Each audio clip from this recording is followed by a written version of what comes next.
life, every day, late at night, not okay. Hai bor, assalamualaikum warahmatullahi wabarakatuh. Para pengamat otomotif abal-abal, tahun ini memang tahun dimana banyak produsen mobil suka pamer-pamer produknya, dari mobil hybrid sampai ke listrik. Tapi apa jadinya jika suatu mobil yang diproduksi malahan nggak laku bor, atau nggak terjual? Jadi kasihan sama SPG-nya. Maksudnya sama pabriknya. Ya, kali ini gua akan berikan kalian dagelan otomotif tentang 5 mobil yang gak laku di pasaran Indonesia. Bukan karena mobilnya gak bagus atau gak kuat, tapi banyak hal yang mempengaruhi. Nomor 1, Celerio. Nah ini bor, siapa yang tak tahu mobil satu ini? Jika kalian pernah lihat mobil ini di jalan, itu tandanya lu yang paling beruntung sedunia bor. Ya, memang jarang mobil ini terlihat. Bahkan keberadaannya bisa dibilang mobil langka. Perlu dilindungi bang, biar gak punah. Ini bukan hewan met, tapi ini mobil Suzuki yang jarang peminat. Saking gak ada peminatnya, mobil ini hanya terjual 2 unit di tahun 2016. Ya, di tahun 2016 bor. Dikutip dari Auto-Netmax, lebih sedikit dibanding tahun 2015. Padahal kalau lihat desain nggak burik-burik amat bor. Bukan karena SPG-nya kurang gatel, tapi memang spesifikasi mobil ini terasa nanggung. Di samping itu juga serangan besar-besaran tim LCGC membuat mobil ini pensiun di awal tahun 2017. Kasian, cuma 2 tahun berkarir di Indonesia. Padahal di India sana pada tahun itu mobil ini sangat laris manis bor, bak jualan payung di saat hujan. Nomor 2, Suzuki Cia.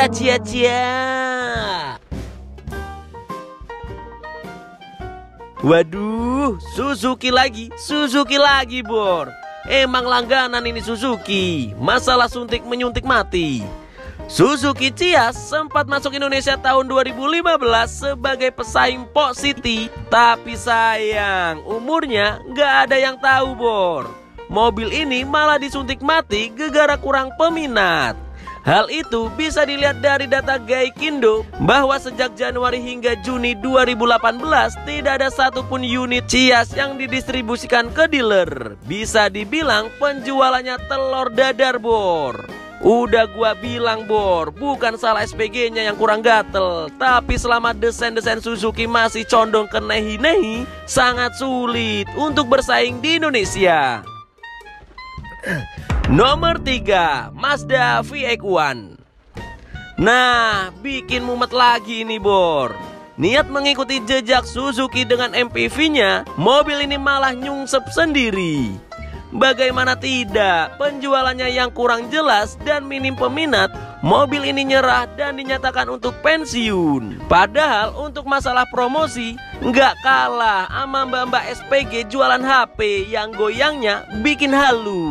Promosi mobil ini pun besar-besaran sampai ikut pameran. Tapi bagaimana lagi bor, warga Wakanda itu susah ditebak. Padahal jika disandingkan dengan Suzuki RRR, mobil ini lebih terlihat mewah. Dikutip dari data Gaikindo, World Sales sepanjang tahun 2013, Mazda VX1 ini cuma terjual 602 unit. Beda dengan Suzuki R3 yang lebih gacor dan sudah tembus 55.308 unit di tahun yang sama. Nomor 2, Chevrolet Tavera.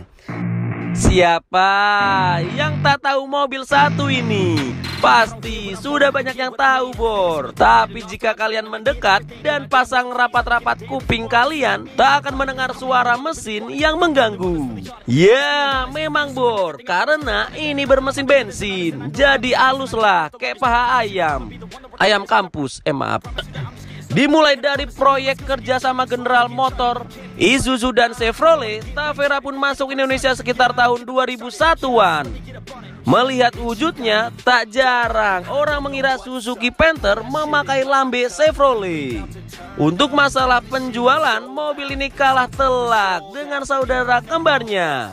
si Panther. Ya jelaslah, orang-orang lebih suka suara diesel walaupun berisik sekalipun.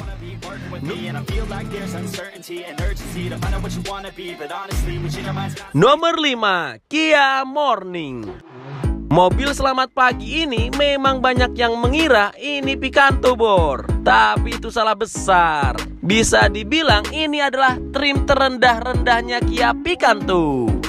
Bukan salah ibu mengandung, tetapi tren saat itu membuat pabrikan Kia mau gak mau harus mengeluarkan hatchback mininya yang lebih murah untuk menghadang liarnya LCGC yang makin lama makin menjadi. Makanya keluarlah mobil ini dengan harga murah, Bor. Tapi sayang, semua itu berdampak pada fitur yang membuatnya terasa nanggung. Bisa dibilang penjualan mobil ini tak sengacir kencing si Memet, Bor. Ngacir kalau lihat yang bening. Kebiasaan, gak bisa dikendalikan ini orang. Sejatinya Kia Picanto pernah merasakan manisnya pasar Indonesia, Bor. Tapi tahun-tahun berganti, penjualan mobil ini ya sangat memprihatinkan.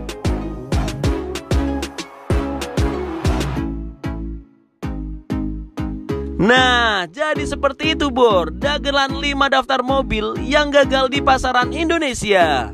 Bukan masalah produknya yang jelek, Bor, tapi momentum, strategi, dan riset perlu dilakukan dengan pasti dan hati-hati. Contoh saja pabrikan Wuling, pemain baru tapi nggak bisa dianggap remeh.